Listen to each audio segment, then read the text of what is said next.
Cette session-ci, on a avancé en boxe chinoise. Les débutants, vous avez fait les techniques 1 à 8 du niveau 1. Il y en a 11 en tout.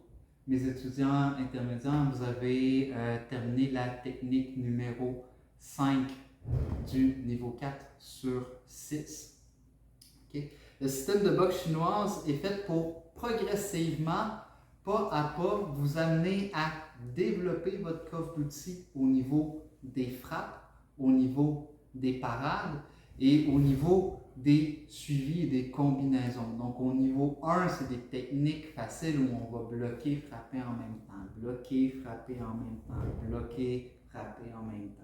On va continuer comme ça. Donc c'est un niveau de surface, puis en même temps on travaille les directions principales, la droite vers la gauche vers la droite, de l'arrière vers l'avant. Okay, on va travailler le haut du corps, après ça on va travailler le bas du corps, on va travailler le milieu. Okay. Donc, on vient un petit peu créer notre bulle de protection. C'est vraiment la base à avoir pour développer les réflexes. Dans la suite, au niveau 2, on va aller argumenter. Okay. C'est-à-dire qu'au niveau 1, on répond, mais on ne continue pas. Mais une altercation, ça ne se passe pas comme ça. Okay? Il y a du mouvement, ça bouge. Okay? Donc au niveau 2, on va aller poursuivre qu'est-ce qu'on fait.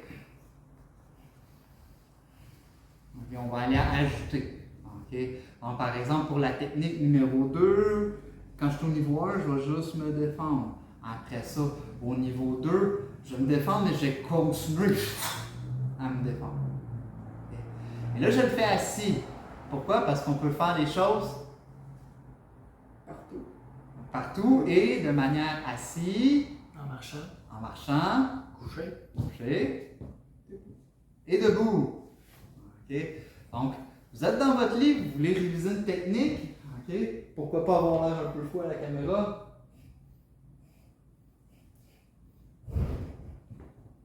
Je pratique mon niveau 2.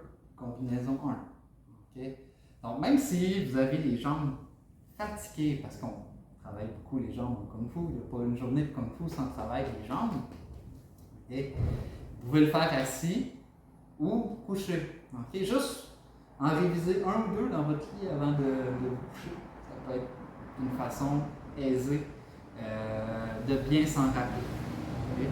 Après ça, au niveau 3, on va aller un petit peu plus loin, on va aller apprendre à changer aussi la dynamique, c'est-à-dire qu'à partir du niveau 3, quand on fait la technique, on va le faire en allant attaquer, par exemple. Okay? Au niveau 1 puis niveau 2, je réponds à une attaque. Mais là, cette fois-ci, c'est moi qui va donner l'offense. Et donc, je vais aller chercher l'offensive plus rapidement. Donc, dans le niveau 1, je vais attaquer. Niveau 3, combinaison 1, je vais attaquer. Je vais aller sceller le coude. Je vais aller attaquer le foie. Donc, je vais aller attaquer le visage. Tape. Okay. Après ça, coude. Genou. Coude encore. Okay. Donc, ça me permet de continuer ma technique. Puis, ce qu'on veut, c'est d'amener la personne à la piéger. Niveau 3 et 4, c'est piéger l'adversaire. Donc, on veut apprendre à sceller la personne dans sa position, qu'elle ne puisse plus rien faire. Puis, on veut aller chercher une technique spécifique qui est comme la technique qui va mettre KO la personne. Donc, on veut se rendre jusque-là. Au niveau 4, c'est la même chose qu'au niveau 3, sauf que on va avoir une attaque, il va falloir bloquer, on va avoir une deuxième attaque. Et là, on rentre notre combinaison pour aller sceller. Okay? Donc, on rajoute encore un élément, donc 2 offenses au lieu de 2. Donc, le niveau de complexité augmente jusque-là. Okay? Donc, pour le niveau global de boxe chinoise, le début, okay, c'est ces 4 niveaux-là qu'il faut obtenir. Puis, l'idée, c'est de pouvoir passer d'un état ordonné à un état de plus en plus chaotique ou désordonné. Okay? Donc, au début, quand on pratique on sait qu'est-ce qui arrive, c'est facile. Après ça, ben, la personne me fait niveau 1, numéro 2. Je ne sais pas qu'est-ce qu'elle fait. Je commence à bouger. Tam, elle fait numéro 8. Donc, il faut que j'apprenne à réagir à ça. 7, boum, boum, boum. Il faut que j'apprenne à réagir naturellement. Okay? En chinois, on va dire Dao Fan Ziran. Okay? La voie naturelle. Okay? Apprendre à suivre la voie naturelle. Yin Yang He Tai Chi Dong Jing Ben Ziran. Ceci est le véritable Tai Chi. Donc, on a 10 grands principes dans notre école. Je n'entrerai pas là dans la discussion ce soir. Juste une introduction à la boxe chinoise. Après les 4 premiers niveaux, là, ça commence à devenir intéressant. On va venir travailler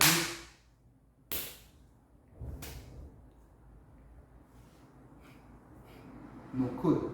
Okay? Donc, beaucoup de la puissance qu'on vient développer en Tai Chi, c'est Zhu. Okay? La puissance raffinée des coudes. On vient développer notre puissance des coudes. En Tai Chi aussi, on l'a beaucoup. Okay? Donc, aller développer nos coudes, c'est une pointe. Ça coupe. Okay? Ça fait des beaux bobos. Okay? En allant dans les coudes, on rapproche la distance. Okay? Donc, avec les poings, on est loin. Avec les coudes, on va rapprocher un peu la distance. Ensuite, on va aller travailler les tendons. Okay? On va aller renforcer les tendons. On va avoir beaucoup d'exercices. Comme ça, pour aller chercher la puissance de frappe. Comme ça. Okay? Donc, on veut que nos tendons deviennent élastiques comme un fouet. Okay? C'est important de le développer, sinon nos frappes, ça ne fait pas grand-chose. Okay? Puis même pour un petit gabarit, quand la puissance des tendons est développée, ça fait beau, ça rend bien. Okay? Ensuite, on va aller travailler les chinas, okay, ou les saisies et les contrôles. Donc, encore là, on va se rapprocher encore plus de l'adversaire. Okay. On va aller apprendre à manipuler les coudes, à aller manipuler les poignets, à aller désaxer l'adversaire, puis le placer dans une situation très inconfortable. Après ça, on va aller travailler à contrôler la distance. Okay? Je vais me tasser vers la gauche, je vais me tasser vers la droite, je vais reculer, je vais avancer. Donc, le meilleur moyen de ne pas se faire frapper, c'est tout simplement de ne pas être là. Exactement. Okay? Donc ça, c'est super important. Dernier niveau, on va aller travailler les luttes, puis les fauchages. Okay, pour déséquilibrer l'adversaire puis le faire tomber au sol. Okay? Et ça, c'est ce qui complète le niveau 1 de boxe chinoise, comprend tous ces sous-niveaux-là. Une fois que ça c'est fait, on va aller travailler les pieds. Après ça, on va aller faire le travail au sol. C'est les 2 autres niveaux de boxe chinoise. Okay? Voilà. Donc, ça résume l'ensemble du cursus en boxe chinoise, qui est comme une partie de notre Kung Fu, avec le conditionnement physique, le travail de la souplesse, qui est un autre niveau, et aussi le travail des formes ou le formalisme esthétique, où on va aller chercher des bonnes sorties de force, le bon travail, le bon Shen Feng ou le bon body motion, okay, qu'on va aller travailler. C'est l'ensemble du cursus encore. Bonne soirée. Attention à vous. Merci.